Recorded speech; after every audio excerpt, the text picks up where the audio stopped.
Nacimiento del mariscal José Félix Echeverría Moejara Yema. 1888, nacía en Caraguatay, José Félix Echeverría, un gran estratega, contendor del famoso Hans Kunt en la guerra del Chaco y victorioso, el general el mariscal de la Victoria. El 28 de mayo de 1933, Echeverría declaró al guaraní como el idioma del ejército paraguayo en campaña durante la guerra del Chaco, demostrando él el valor de la lengua del guaraní, que tuvo una tremenda incidencia, una influencia en todo el desarrollo de la guerra del Chaco.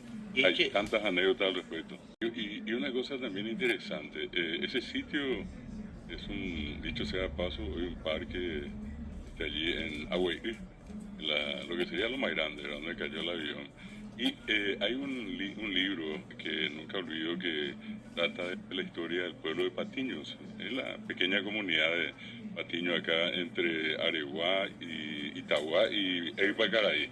Y cuentan que a él lo traen por San Bernardino y cruzan una especie de embarcación y llega a Patiño, donde una multitud estaba esperando, entre ellos inclusive gente de la prensa internacional, que ya llegó a Patiño para acompañar los restos de Echeverría, de la esposa Julia Miranda y también del comandante Peralta.